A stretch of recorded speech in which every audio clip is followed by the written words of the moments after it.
Hello students, welcome to the session of our next chapter, that is slope and deflection.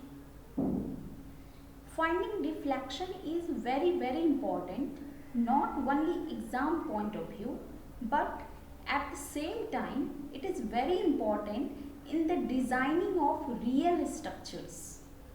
For example, if we consider the beam, aeroplane wing or any building components, then deflection keeps a major role in designing that component. So in this chapter we will describe I will describe three questions. First question is, what are slope and deflection?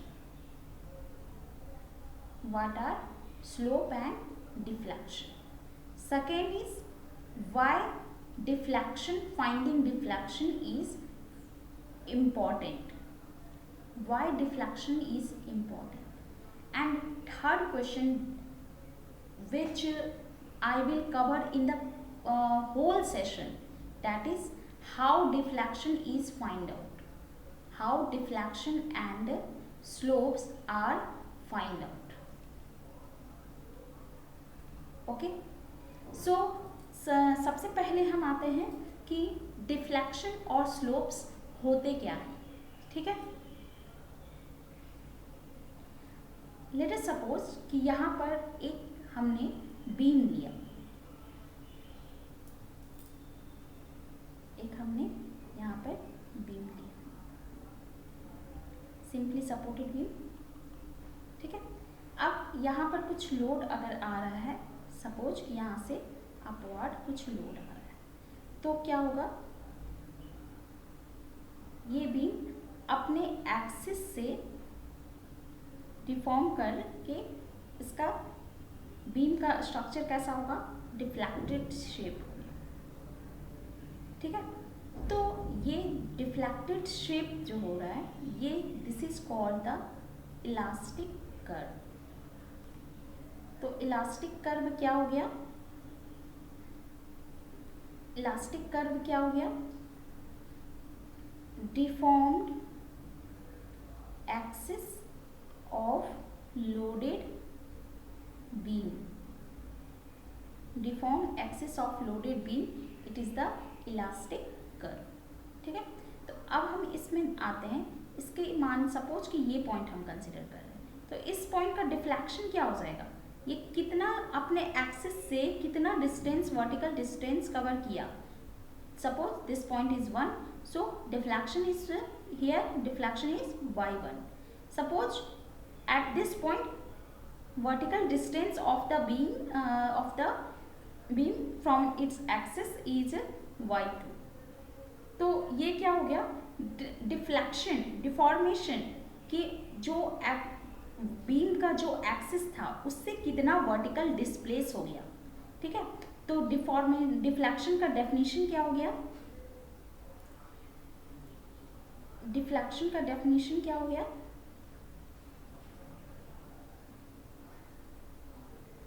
Vertical distance of a point on a loaded beam.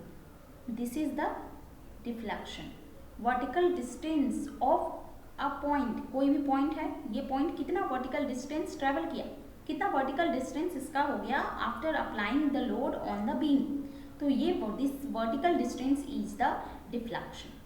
ठीक है, अब यहाँ पर देख रहे हैं, इस point पे y1 डिफ्लेक्शन हो रहा है, इस पॉइंट पे y2 डिफ्लेक्शन हो रहा है. तो इसका मतलब क्या है कि जो आपका डिफ्लेक्शन है, यानी ये y is the function of x, ये डिस्टेंस के हॉरिजॉन्टल डिस्टेंस का फंक्शन है. ठीक है, अब हम स्लोप पे आते हैं. स्लोप, लेट अस सपोज कि इस पॉइंट पे आपको स्लोप फाइंड आउट करना है कि इसका स्लोप क्या है. तो स्लोप के लिए हम क्या करते हैं कि इस पॉइंट पे हम एक टेंजेंट ड्रॉ कर लेंगे. ठीक है, अब ये टेंजेंट का हॉरिजॉन्टल एक्सिस से कितना एंगल बना रहा है, this is the slope. Clear है? जैसे यहाँ पर भी अगर मान सपोज कि इस सपोर्ट पे आपको स्लोप निकालना है, तो यहाँ पर हम एक टेंजेंट बना दिए। अब ये टेंजेंट का हॉरिजॉन्टल से कितना एंगल हो गया, दिस इज द स्लोप। इसका मतलब क्या हो गया, slope is defined as the angle made by a tangent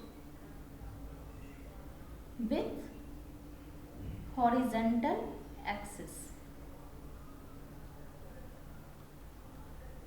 ठीक है, तो दिस इज द स्लोप। अब यहाँ पर एक और देख रहे हैं कि स्लोप भी with distance, with horizontal distance change करते जा रहा है। यहाँ इस पॉइंट पे अलग स्लोप है, इस पॉइंट पे अगर इसके मिड की बात करें, सपोज कि यहाँ पर लोड आपका बिल्कुल सिमेट्रिकल है, ठीक है, मीन्स एक इसके मिड पे बिल्कुल मान लेते हैं कि सब मिड पे एक लोड लग रहा है, तो ये सिमेट्रिकल है। तो सिमेट्रिकल में क्या आएगा कि इसका हॉरिजॉन्टल पे आपका क्या होगा, स्लोप 0 हो जाएगा। क्यों 0 होगा, यहाँ पर टेंजेंट का एंगल विथ हॉरिजॉन्टल एक्सिस क्या हो गया, 0, तो ये स्लोप क्या हो गया यहाँ पे 0। क्लियर है? यानी विथ डिस्टेंस स्लोप चेंज करते जा रहा है। इसका मतलब slope is also the function of horizontal distance, that is x।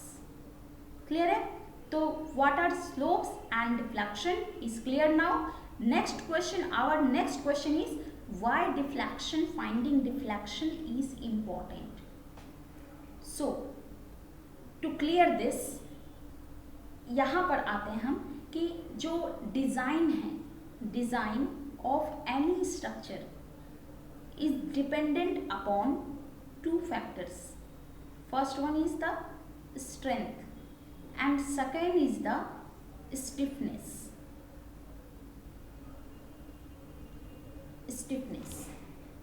ठीक है, तो अब स्ट्रेंथ पे देखें तो स्ट्रेंथ क्या है कि जो आपका अगर कोई बीम है, उस बीम में वो कोई लोडेड बीम है, तो उस लोड के कारण जो मैक्सिमम स्ट्रेस इंड्यूस्ड होगा, maximum stress induced, that stress should always be lesser or equal to allowable stress। Clear है? अगर हम चाह रहे हैं कि बीम फेल ना करे, उसका डिज़ाइन देखें, तो डिज़ाइन किस पे बेस्ड है कि उसमें जो स्ट्रेस इंड्यूस हो रहा है that should not be less or that should be always lesser or equal to allowable stress. जो जितना उसकी कैपेसिटी है उस स्ट्रेस से हमेशा वो लेस या इक्वल होना चाहिए। That is the requirement of the strength for the design of the any component. ठीक है, और ये हो गया आपका नॉर्मल स्ट्रेस। अब शेयर स्ट्रेस भी देखें तो shear stress should also should be lesser or equal to allowable shear stress. This is the criteria in respect of with respect to strength of the beam. ठीक है, अब केवल strength पे design based नहीं है, हमें ये भी देखना है कि उस बीम में कितना डिफॉर्मेशन प्रोड्यूस्ड हो रहा है, यानी उसको वो कितना स्टिफ है, कितना रिजिड है, ये हमें देखना है। ठीक है, तो स्टिफनेस क्या होता है? Stiffness is the resistive force per unit deformation. Okay, means कि डिफॉर्मेशन को रेजिस्ट करने के लिए जितना फोर्स का रिक्वायरमेंट है that is the stiffness.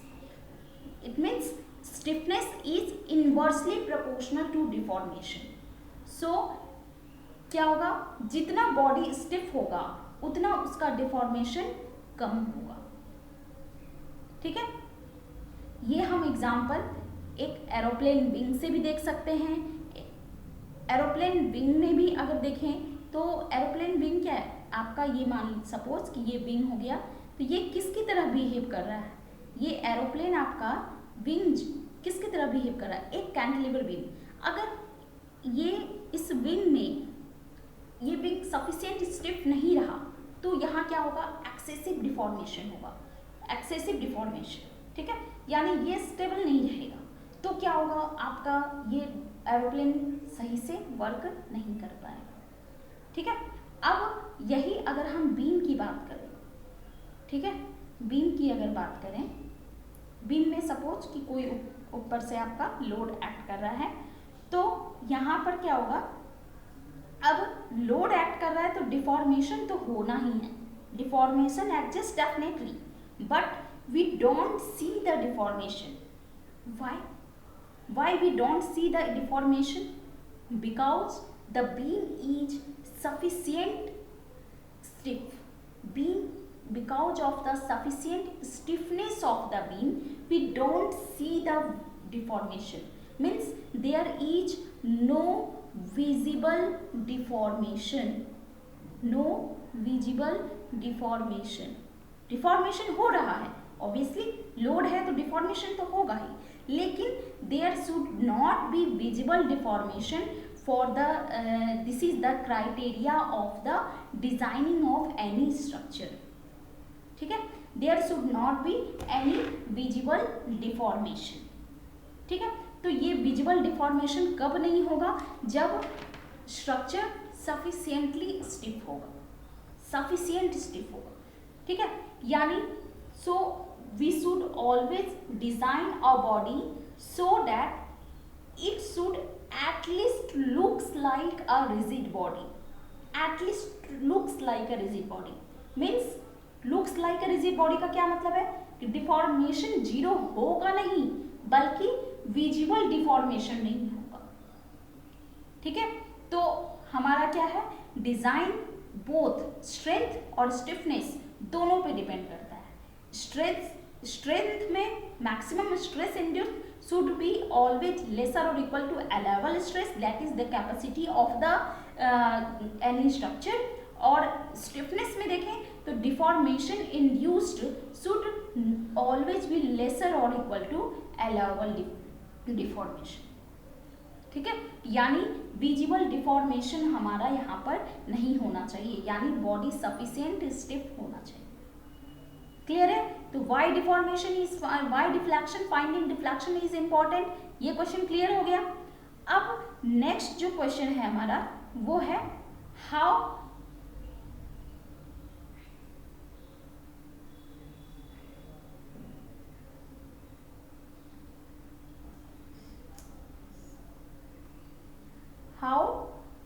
Deflection and slopes are find out, ठीक है, how deflections and slopes are find out. तो इसके लिए आप बहुत सारा मेथड हैं, but you have to study two methods mainly, that is double integration method